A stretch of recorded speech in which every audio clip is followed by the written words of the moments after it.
Арма көрермен, көшелер тарихы бағдарламасының бүгінгі шығарылымы Қаныш Сәтбаев көшесі туралы болмақ. Қаныштың таусылмайтын өзі кеніш ғасырлар керек зерттеп көрмек үшін. Айтулы ақын Несіпбек Айтұлы Қаныш атты дастанда осылай деп жырлаған еді. Замана тудырған заңғар тұлғаның есімі қазақ тарихында алтын әріптермен жазылары анық. Сәтбаев көшесі және осы көшеде орналасқан білім беру орындары мен мәдени нысандар туралы көшелі ойымызды еселі жерінде айтпақпыз. Ендеше бізбен бірге тамашалауға шақырамыз.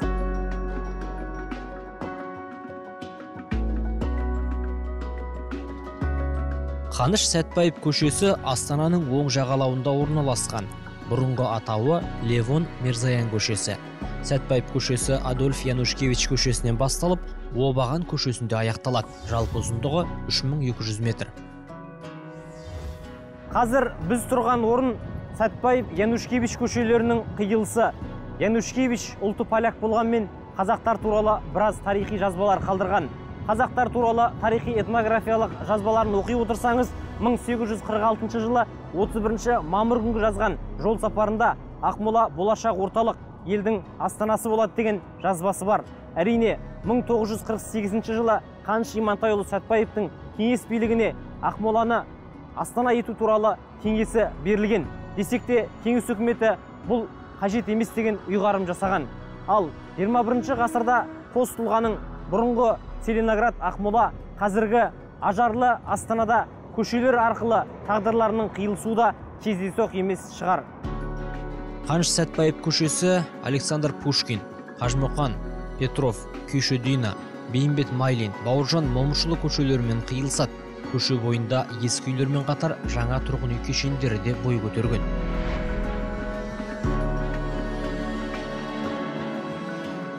Біз қазір Қаныш Сәтбаев көшесі мен Александр Пушкин көшелерінің қиылысында орналасқан отырар кітапханасының алдында тұрмыз.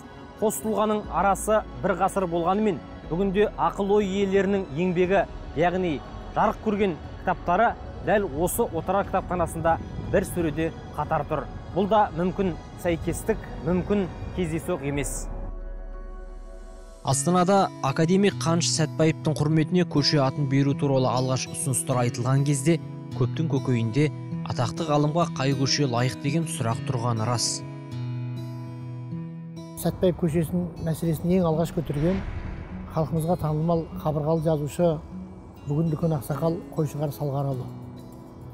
Ең алдымен Қойшыкен көтерді бұл мәселені. Сол кезде сонымен бірге қай көше береміз деген мәселе. Сол кезде көптің көкейінде бірден Мирзаян көшесі есімізге түсті. Мырзажан неден жазды? Мирзаянның қазаққа жасаған зұлымдығы тарихи құжаттар арқылы дәлелденіп, қой терісін жамылған қорқау екені белгілі болған кез еді. 3000-ға жуық қазақ зиялысын жазалау үшін Сталинге арнайы хат жолдап, арыстарымыздың қанын мойнына жүктегенін қазақ халқы ешқашан кешірмейді. Біріншіден, Мирзаян репрессияға белсенді атсалысқан, Сталинге хат жазған, сол хаттың негізінде қаншама біздің тұлғаларымыз құрбан болған. Яғни Мирзаян орталықтың қандықол саясатын Қазақстанда жүргізген тұлға. Сол көшеге енді Астананың ортасында көше беру қалай болады? Біздің зиялыларымыздың репрессиясына әсер еткен адам, тікелей хат жазған адам, ол хат және мұрағаттан табылып тұр, жарияланып тұр. Сондықтан бірден сол Мирзаян көшесін ауыстыру қамына кірістік. Оңай бола қойған жоқ, бірден айтуымыз керек.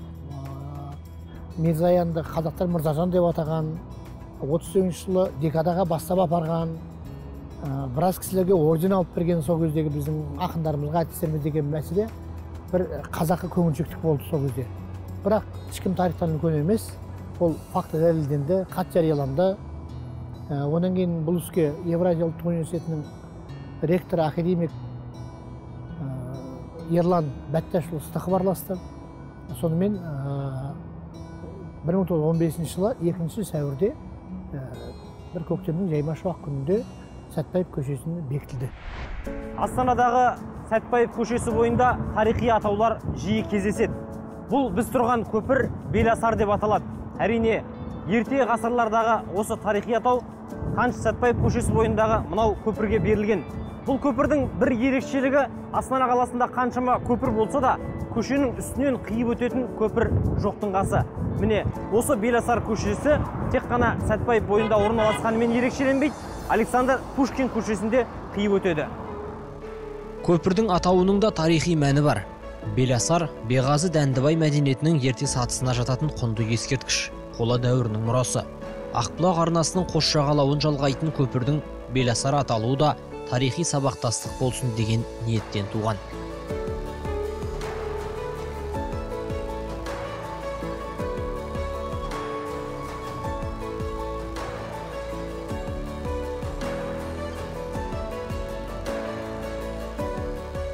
Біз тұрған орын Қаныш Сәтбаев көшесі бойындағы Беласар деп аталатын көпірдің астындағы бос кеңістік стрит-арт спорт алаңы деп аталады.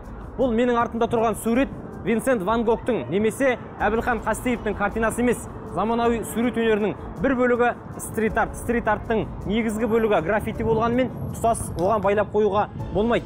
Әрине, бұл жастардың бас қосатын орны. Бұл көпірдің астында жастар өзінің бос уақытын өткізеді, тиімді пайдаланады. Бұл стрит-арттан урбанистикалық мінез, жастардың темпераменті көрінеді. Стрит-арт көшелерде салынған суреттер, яғни заманауи сурет өнерінің түрі.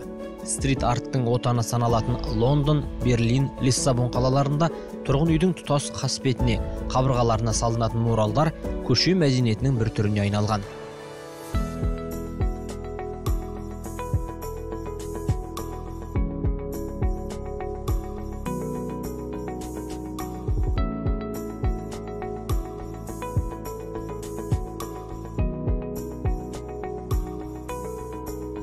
Біз тұрған орын Қаныш Сәтбаев көшесі 2 мекенжай деп аталады. Мұнда Гумилев атындағы Еуразия ұлттық университетінің бас оқу ғимараты орналасқан. Бүгін біз түлектердің оқу бітіру кешіне мерекесіне тап келдік. Бұл жерде тек қана түлектер емес, бұдан бірнеше жыл бұрын бітірген түлектер де бас қосып, өзінің осы жастық шағын еске алып қуанып жатыр. Міне, дәл осы оқу орнынан ғылымға жолдама алған жас түлектер еліміздің экономикасын, еліміздің әлеуетін көтеруге аттанады. Қаныш Имантайұлы сенген жастар дәл осы оқу орнынан Қазақстанның болашағы үшін еңбек етуге әрқашан дайын. Сәтбаев көшесі бойында Қазақстан спорт кешені орналасқан. Қазір бұл ғимарат күрделі жөндеуден өтуде. Алдағы уақытта астаналықтар үшін есігін айқара ашады. Спорт кешені алдында, яғни Қаныш Сәтбаев Қажымұқан көшелерінің қиылысында Қазақтың академигіне сәулетті ескерткіш орнатылған. Хакім Абай Құнанбайұлы өзінің 37-ші қара сөзінде адамның адамшылығы істі бастағандығынан білінеді дегендей, академик ескерткішінің тұжырымдамасын жасап, осы істің басы қасында күн түндемей жүрген шоқтығы биік азамат Алтынбек Нұхұлы. Бұл ескерткіштер сонымен ғана ашылып қана қоймай, оның жанында қосымша тағы да 4 тас аштық. Бұл 4 таста ұлы ғұламалардың, Қанышқа арналған ұлы ғұламалардың сөздері бар. Сонымен қатар Қаныштың өзінің жалпы қазақ елі туралы көп үлкен ойлы дүниелер айтқан сөздері ойылып жазылды. Оның бәрін аштық. Сонымен қатар қазіргі жағдайда мынау бетке алып отырған дүниеміз, соның алдында үлкен фонтан ашу мәселесі. Сонымен қатар фонтан менен ескерткіштің ортасына ұлы әулие Мәшһүр Жүсіп бабамыздың Қаныштың 21 жасында жас кезінде көріп Қанышқа сондай тәнті болып айтқан, бата берген сөзін Мәшһүр Жүсіп бабамыздың жазып қоймақ ойымыз болып жатыр. Оны алдағы өмірде көрсетеді, келесі жылға дейін ол да ашылады деп ойлаймын. Біз тұрған Қаныш Сәтбаев көшесіндегі мына 11-ші үйдің қасбетінде ғұлама ғалым Әбу Насыр Әл-Фарабидің мурал суреті салынған. Әбу Насыр Әл-Фарабидің қайырымды қала тұрғындарының көзқарастары деген трактаты, яғни еңбегі бар. Сол еңбекте кез келген идеалды қоғам қайырымды қала тұрғындарымен өлшенеді деген ой айтылған. Яғни Қаныш Сәтбаев көшесінің тұрғындары ауызбіршілігі жарасқан, ынтымағы келіскен.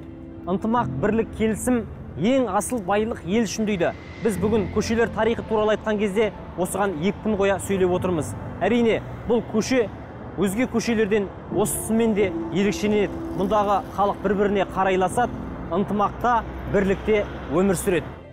Қоғамда өмір сүруге жаралған адам үнемі бірігу идеясын басшылыққа алуы тиіс. Адамның табиғатпен, қоғаммен бірлігі, адамгершілік пен заңның бірлігі, ой мен іс бірлігі сынды ынтымақтастық қай заманда да құндылық болып қала береді. Әбу Насыр әл-Фараби еңбегінде жазылғандай, қайырымды қала тұрғындары сүйіспеншілік пен әділетті қарым-қатынаспен өмір сүреді. Әрине, қаланы қала етіп тұрған ірі сауда орталықтары. Қаныш Сәтпаев көшесі бойында бірнеше сауда үйі орналасқан. Соның бірі Еуразия сауда үйі Астана болып алғаш ашылғаннан бергі ең ірі сауда орталығы. Бұдан бөлек осы көшенің бойында Interior City, Meridian, Жайлы секілді сауда орталықтары орналасқан. Бұл бір жағынан қалаға сән беріп қана қоймай, осы қала тұрғындарының, оның ішінде Сәтпаев көшесі тұрғындарының сауда-саттық жасауға өте ыңғайлы локация. Салауатты өмір салты астаналықтар үшін басты орында. Ол үшін ақы төлемей-ақ жаттығулар алаңқайына барсаңыз жеткілікті. Мұндай алаңдарды көбірек салу үшін қала әкімдігі жылдық жоспарларына енгізіп қойған.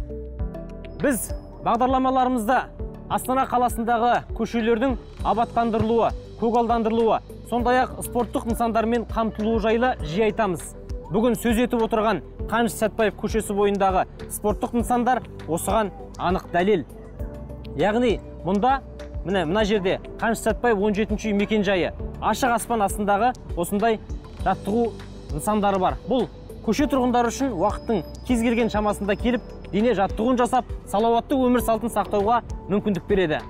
Кетті, жаттығуды бірге жасайық. Бүгінде Қазақстан мұнайға бай ел дегенді мақтанышпен айтамыз. Сол мұнайдың көзі болған Маңғыстау түбегін алғаш тауып, өз болжамын айтып кеткен Қаныш Сәтпаев. Тіпті сол жерге Ақтау қаласын салуға тікелей ықпал еткенде Қаныш Имантайұлы болатын. Бүгінгі күні Қаныштың бірнеше жылға жасаған еңбектерін есептей келген кезде қазақтың еліне келтірген байлығы тек қана бір Ұлытау жезқазған аймағының өзінен 200 миллиард долларға шектес болып отыр екен. Ол біздер басқа байлықтарды айтып жатқан жоқпын. Мысалы, мынау батыс Қазақстан болсын, шығыс Қазақстан болсын, мынау орталық Қазақстан болсын, ондағы байлықтардың есептей беретін болса, одан да көп. Сондықтан да жалпы мынау материалдық байлықтан басқа Қаныштың сіңірген руханият саласындағы еңбектері, оны да есептей беретін болсаңыз, ол да аз. Қаныш Сәтпаев көшесінде күндегідей қызу тіршілік, мүмкін күйбең түрлік.